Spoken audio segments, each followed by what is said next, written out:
warahmatullahi wabarakatuh. Apa kabar teman-teman, ayah bunda?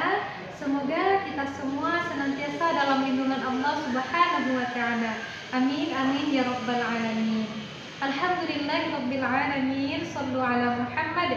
Bersyukur kita kepada Allah dan bersolawat kepada Nabi Allah Muhammad Sallallahu Alaihi Wasallam dengan mengucapkan lafaz Allahumma sholli ala Muhammad wa ala ali Muhammad.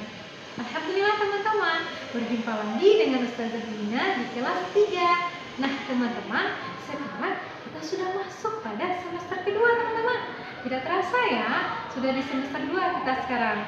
Nah teman-teman, sebelum pembelajaran ini kita mulai, Ustazah senantiasa mengingatkan kepada teman-teman agar teman-teman selalu menjaga kesehatannya dengan menjaga kebersihan, pola hidup yang bersih dan sehat.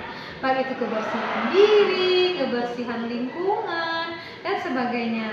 Kemudian teman-teman tetap berdoa dan jaga ibadahnya kepada Allah Subhanahu wa Ta'ala.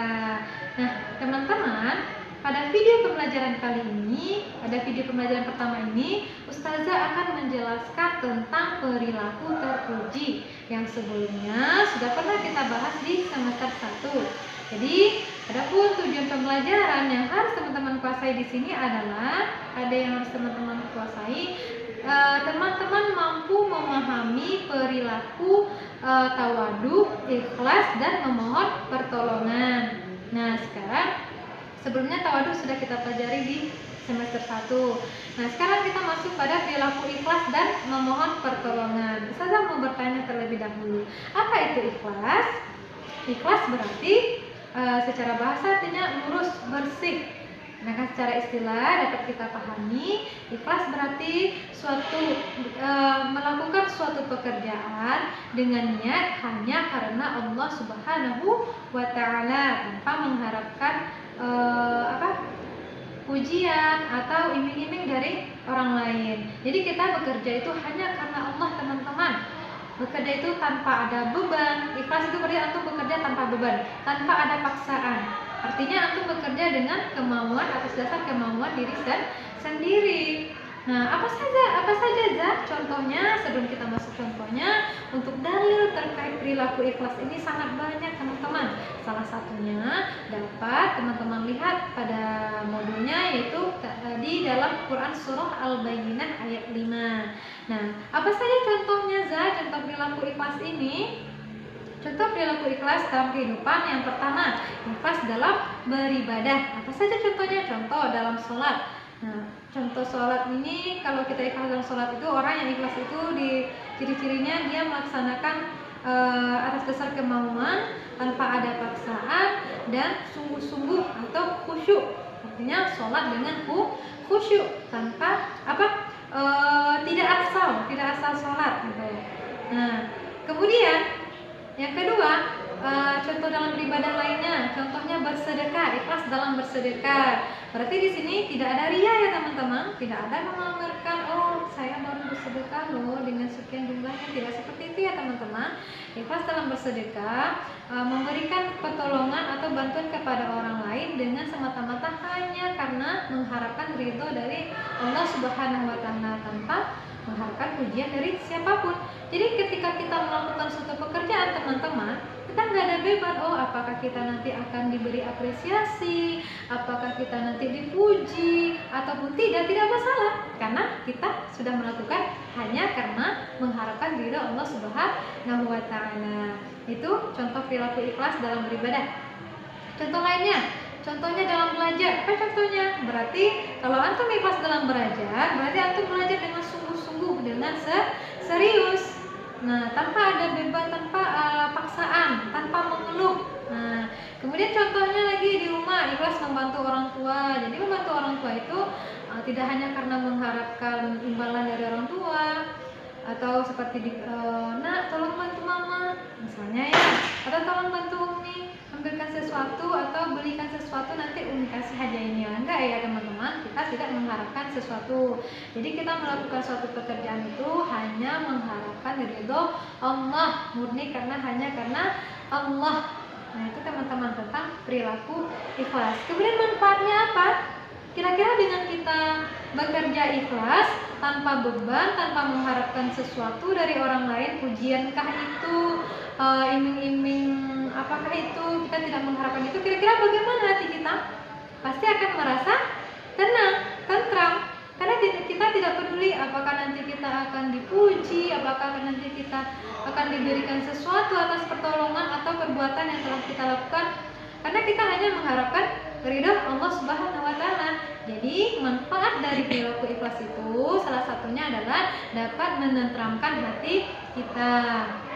Kemudian juga dengan kita berperilaku ikhlas juga dapat mendekatkan diri kita lebih dekat lagi kepada Allah Subhanahu wa taala. Kemudian dengan berperilaku ikhlas kita terhindar dari rasa kecewa.